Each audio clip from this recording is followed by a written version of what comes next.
నమస్తే, welcome to our channel. నేను పద్మిని. ప్రస్తుతంతో పాటు ప్రముఖ ఆధ్యాత్మికవేత్త, ప్రముఖ న్యూమరాలజిస్ట్ లక్ష్మీ నరసింహస్వామి ఉపాసకురాలు శ్రీమతి స్రవంతి గారు మనతో పాటు ఉన్నారు. మాట్లాడదాం. నమస్తే అక్క. నమస్తే పద్మిని. అక్క, యాజ్ అ న్యూమరాలజిస్ట్ మీరు చెప్తూ ఉన్నారు, ఏదైతే అక్షరంతో మన పేరు మొదలవుతుందో వాళ్ళు ఎలా ఉంటారు అనేది చాలా బ్యూటిఫుల్ గా ఎక్స్ప్లెయిన్ చేస్తూ ఉన్నారు. అయితే కమెంట్ సెక్షన్ లో పెట్టండి అని చెప్పాను. ఏ లెటర్ వాళ్ళు ఎక్కువ ఉత్సాహంగా ఉన్నారు తమ గురించి, లేకపోతే తమ పేరు గురించి కానీ, లేకపోతే అసలు ఎట్లాంటి మార్పులు చేసుకోవాలి అనే విషయం తెలుసుకోవాలి అనుకుంటున్నారో నేను తెలుసుకోవడం కోసం కమెంట్ సెక్షన్ లో పెట్టండి అని చెప్తే ఎన్ అనే అక్షరం కూడా చూసానక్క నేను. ఎన్ గురించి చెప్పండి అని అడుగుతున్నారు. అయితే ఇప్పుడు సర్నేమ్ లో కూడా ఈ క్లారిటీ ఇచ్చేస్తే బెటర్ కదా ముందే. సర్నేమ్ ఒకవేళ వేరే ఏదో ఉంది, సర్నేమ్ ఎంతో స్టార్ట్ అయ్యి అసలు పేరు కేతో స్టార్ట్ అవుతుందంటే ఏది చూసుకోవాలి? మన పేరే ఇంపార్టెంట్. ఇప్పుడు ఇంట్లో అందరూ కూడా మన పేరుతోనే పిలుస్తూ ఉంటారు కదా. అలా అంటే మళ్ళీ అదేంటి ముద్దు పేరుతో పిలుస్తున్నారు, అది కూడా తీసుకోవాలి. ముద్దు పేరు నాని కాదు అనేది ఉంటుంది. అట్లా కాదు. నేమ్ అనేది, మన పేరు అనేది మనం ఎక్కడన్నా అంటే మీరెవరు అని అంటే ఏ పేరు చెప్తాం ముందు ఫస్ట్. ఆ లెటర్ అనేది ఇంపార్టెంట్ అన్నమాట. సో ఎన్ ఉంటే గనక చాలా ఎలాంటి పరిస్థితుల్లో కూడా ఎక్కడైనా కూడా నిలకడ అనేది కోల్పోరు అనమాట. కోల్పోరు అంటే వెంటనే కోపం తెచ్చేసుకోవడము, అరిచేయడం అట్లాంటిది ఏమి ఉండదు. తన మీద తనకి నియంత్రణ అనేది చాలా ఉంటుంది. అండ్ బాగా ఇంటెలిజెంట్ ఉంటారు, మాటలు బాగా మాట్లాడతారు. వాళ్ళు మాట్లాడిన తర్వాత ఎవరు కూడా ఇంకా కాదు అని చెప్పలేరు అనమాట. మంచి వక్తలు అవుతారు, ఎడ్యుకేషనిస్టులు అవుతారు. అంటే ఎవరికైనా ఏదైనా నేర్పించాలి, చెయ్యాలి అంటే ఉత్సాహం ఉంటుంది, నేర్చుకోవాలంటే కూడా ఉత్సాహం ఉంటుంది. ఎలాంటి సమయాల్లో అయినా కూడా, ఎలాంటి పరిస్థితుల్లో అయినా కూడా మౌల్డ్ అయిపోతారు. ఎలా అంటే ఈ పరిస్థితుల్లో మనం ఇలా ఉండాలి అంటే తను మౌల్డ్ చేసేసుకుంటారు అనమాట. నాకు ఇది కాదు, నాది ఇది, ఈ పని నాది కాదనో, లేకపోతే ఇది నా వ్యక్తిత్వం కాదనో అలా ఆలోచించరు. ఆ టైంకి ఆ పరిస్థితులకి అనుగుణంగా ఉండి ఆ వర్క్ చేసేసుకొని నెమ్మదిగా బయటకు వచ్చేస్తారు అనమాట. ఎవరైనా నచ్చలేదు వీళ్ళకి అని అనుకుంటే గనక ఆ నచ్చలేదు అన్న విషయం అవతల వ్యక్తికి తెలియనివ్వరు.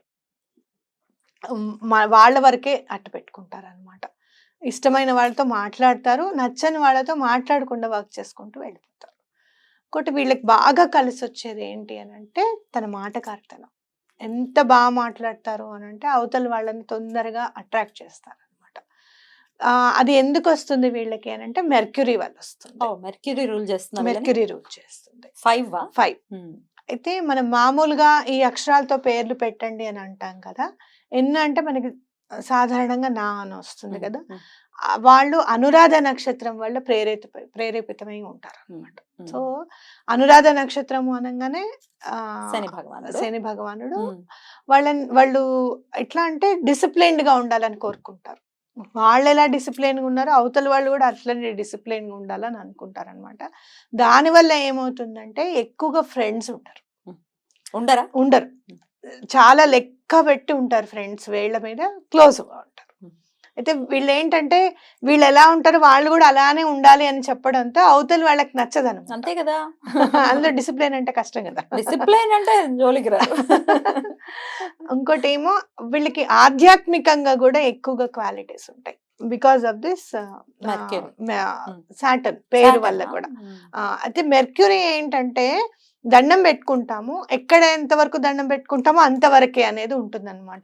దానివల్ల ఏమవుతుందంటే ఆధ్యాత్మికంగా ఉన్నతి రావాల్సిన చోట ఆగిపోతూ ఉంటుంది. మనకు ఉంది, మనకి భగవంతుడు ఉన్నాడు, దండం పెట్టుకుంటున్నాం, చాలు మనకి ఇచ్చాడు దేవుడు, తింటున్నాము హాయిగా ప్రశాంతంగా 5,000 నోట్లోకి వెళ్ళిపోతున్నాయి కదా, ఇంకా దేని గురించి తాపత్రయపడాలి మనము అనే ఆలోచన వల్ల ఒక్కొక్కసారి ఏమవుతుందంటే మెట్లు ఎక్కడం ఆగిపోతుంది. అది మార్చుకోవాలి. అంటే వచ్చిన ఆపర్చునిటీని వెంటనే అందుకొని ముందుకు వెళ్ళడము, ఇది ఇంకా ముందుకెళ్ళాలి, ఇంకా పైకి రావాలి, మనం ఇక్కడితో కాదు మనం ఆగిపోవాల్సింది. అది స్పిరిచువల్ గా కానివ్వండి, జీవితంలో కానీ, లౌకికంగా కానివ్వండి, ఎక్కడైనా కూడా అది మార్చుకుంటే చాలు, చాలా ముందుకు వెళ్ళిపోతారు అనమాట. తల్లిదండ్రులు అంటే చాలా ఇష్టం ఉంటుంది, వాళ్ళకి ఎట్లా చేయాలి, వాళ్ళని ఎలా మనం చూసుకోవాలి అనేది ఒక ప్లాన్ ఉంటుంది వీళ్ళకి. ఆ ప్లాన్ ప్రకారంగానే చేసుకుంటూ వెళ్తారు. బ్యూటిఫుల్. వీళ్ళు ఏ దైవారాధన విశేషంగా చేసుకోవాల్సి ఉంటుంది? విష్ణుమూర్తికి సంబంధించింది. ఎందుకంటే బుధుడు కాబట్టి విష్ణుమూర్తికి సంబంధించిన అవతారాలన్నీ కూడా ఏదైనా మీరు తీసుకోవచ్చు. విష్ణు సహస్రనామం పఠిస్తే కూడా చాలా మంచిది వీళ్ళకి. అంటే వీళ్ళేంటంటే ఏదైనా చెయ్యాలి అనంటే ఇది ఎలా పనిచేస్తుంది, ఇది ఎలా మనం పని చేయాలి దీంట్లో అనేది ఒక ఆలోచన ద్వారా వీళ్ళ ప్రాబ్లమ్స్ సాల్వ్ అయిపోతూ ఉంటాయి. సో స్ఫురణకి కలిగించాలి అంటే మెర్క్యూరీ అంటే ఇంకా తొందరగా ఆలోచన వస్తుంది కదా. సో అలా తొందరగా ఆలోచన రావాలి, ఇంకా కొంచెం సక్సెస్ అవ్వాలి అలాంటి విషయాలు అన్నప్పుడు చక్కగా విష్ణు సహస్రనామం చదువుకోవడం అనేది చాలా ఇంపార్టెంట్. వెంకటేశ్వర స్వామి ఆరాధన, అలా విష్ణువుకి సంబంధించినవి ఏమైనా కూడా వీళ్ళు ఆరాధించవచ్చు అనమాట. రైట్ అక్క. అయితే ఇప్పుడు ఆన్ దిస్ నోట్ నేను కాంట్రడిక్ట్ చేస్తున్నాను అనుకోకండి, ప్రేక్షకుల కోసం అడుగుతున్నాను. మీరేమో న్యూమరాలజీ చెప్తున్నారు, ఆస్ట్రాలజీ చెప్తున్నారా? న్యూమరాలజీ చెప్తే ఆస్ట్రాలజీలోకి వస్తున్నారేంటి అన్న డౌట్ రావచ్చు, దానికి మీ ఆన్సర్. అంటే ఒక వ్యక్తిత్వాన్ని, అతని ఆలోచనని, అతని ఎదుగుదలని ఎక్కడి నుంచి మనము అంచనా వేయగలుగుతాము అనేది కరెక్ట్గా ఆలోచించాలన్నమాట. ఎప్పుడు కూడా పేరు అనేసరికి మీకు న్యూమరాలజీ నుంచి వస్తుంది, అలాగే మన నక్షత్రాన్ని బట్టి కూడా మన ఉంటుంది. ఇప్పుడు స్రవంతి అని అనుకో, హస్త నక్షత్రానికి సాతో పెట్టాలని పెట్టారో, లేకపోతే వాళ్ళు అసలు మామూలుగా మా నాన్నగారికి ఆ పేరు చూడంగానే నచ్చిందని పెట్టారో, కానీ ఆ పర్టికులర్గా ఏదైతే మనం పలుకుతామో ఆ నక్షత్రం యొక్క ప్రభావం కూడా మన మీద ఉంటుంది.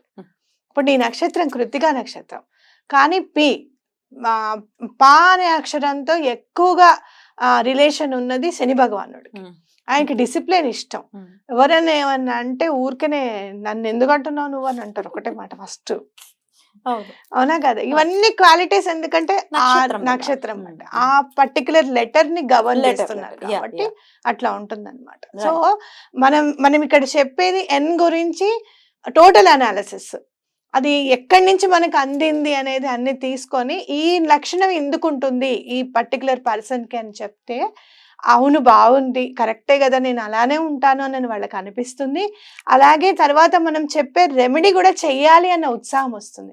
అయ్యో విష్ణు సహస్రనామం చెప్పాం, వెంకటేశ్వర స్వామిని పూజించమని చెప్పాం, అయ్యో ఒక పిండి దీపం పెట్టుకుందామే, లేకపోతే భగవంతుడి గురించి ఇంకొంచెం ముందుకు వెళ్దామే, స్పిరిచువల్ గా ఒక అడుగు ముందుకేద్దామే ఆధ్యాత్మికంగా అని చెప్పి వాళ్ళకి అనిపిస్తుంది అనమాట. అందుకని అన్ని విధాల మనం అనలైజ్ చేసి చెప్పడం అనమాట. Right right, beautiful. రెండింటిని సమన్వయపరుస్తూ చక్కగా రెండిట్లో నుంచి సారాన్ని తీసుకుని చెప్తూ ఉన్నారు చక్కగా. అంటే ఇది సాంఖ్యశాస్త్రం మనకు సంబంధించింది కాదు అని అనేవాళ్ళు లేకపోలేరు, కానీ గ్రహాలని లెక్కించేది మరి సంఖ్యల ద్వారానే.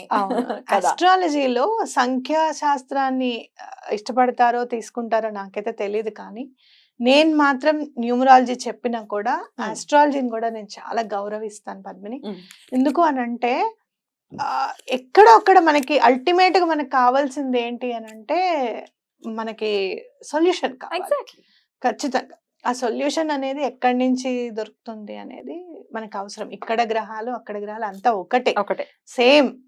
కాకపోతే ఇప్పుడు ఎందుకు న్యూమరాలజీ ఎందుకు బాగా ప్రాశస్త్యంలోకి వచ్చింది అని అంటే, మనం ఎప్పుడో మర్చిపోయాం తిథుల ప్రకారంగా పుట్టినరోజులు చేసుకోవడం, డేట్స్ ప్రకారంగా చేసుకోవడం, అన్ని డేట్స్ ప్రకారంగా చేయడం. దీనివల్ల ఏమైందంటే సైన్స్ కి ఇంపార్టెన్స్ బాగా వచ్చింది అనేది నా అనుభవంలోకి వచ్చింది అనమాట. రైట్. అయితే ఈ ఎన్స్ కి lucky colours, lucky dates, lucky numbers ఇవి కూడా చెప్పండి అక్క. తప్పకుండా చెప్తాను. ఏదైనా పని మీరు 5వ తారీఖు చేయాలి అని అనుకోండి, చాలా ఇంపార్టెంట్. 9వ తారీఖు అస్సలు చేయకండి. అంటే 5 సిరీస్ ఏవైనా లక్కీ, 5, 14